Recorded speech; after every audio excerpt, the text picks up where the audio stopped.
হাসনাত আব্দুল্লাহকে ঘিরে একটা সারা দেশে আলোচনা আছে। আমার সাথে ছেলে পরিচয় নাই, কিছুই নাই। আমি তো তাকে চিনি না, এখনো তার দেখি না এখন পর্যন্ত। তাহলে কিভাবে বলবো আপনাকে?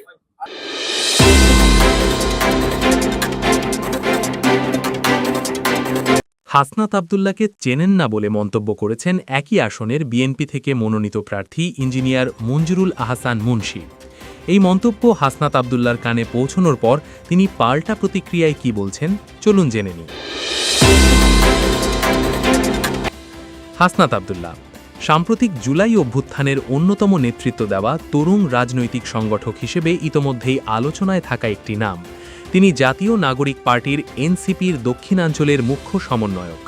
আন্দোলনের মাঠে সংগঠক হিসেবে সক্রিয় ভূমিকা, বক্তৃতা ও সাংগঠনিক তৎপরতার কারণেই ধীরে ধীরে তিনি একটি পরিচিত মুখ হয়ে ওঠেন, বিশেষ করে তরুণ ও পরিবর্তনমুখী রাজনীতিতে বিশ্বাসী অংশের কাছে। এই হাসনাত আব্দুল্লাহই এবার জাতীয় সংসদ নির্বাচনে অংশ নিতে যাচ্ছেন কুমিল্লা ৪ দেবিদ্বার আসন থেকে। এই আসনে তার সরাসরি প্রতিদ্বন্দ্বী হচ্ছেন বিএনপি থেকে মনোনীত প্রার্থী ইঞ্জিনিয়ার মঞ্জুরুল আহসান মুন্সি। অর্থাৎ একদিকে বিএনপির অভিজ্ঞ ও প্রতিষ্ঠিত প্রার্থী, অন্যদিকে নতুন ধারার রাজনীতির প্রতিনিধি হিসেবে হাজির হচ্ছেন হাসনাত। ফলে দেবিদ্বার আসনটি স্বাভাবিকভাবেই রাজনৈতিক আলোচনার কেন্দ্রে চলে এসেছে। এই প্রেক্ষাপটেই বিএনপি প্রার্থী ইঞ্জিনিয়ার মঞ্জুরুল আহসান মুন্সির একটি মন্তব্য নতুন করে বিতর্ক উস্কে দেয়।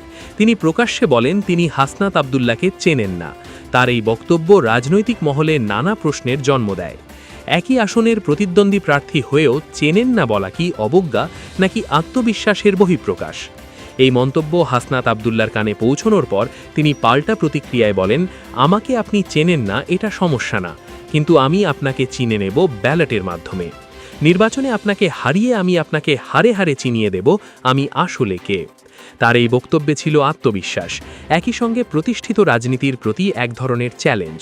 তিনি স্পষ্ট করে বুঝিয়ে দেন, ব্যক্তি পরিচয়ের চেয়ে জনগণের রায়ই তার আসল পরিচয় নির্ধারণ করবে।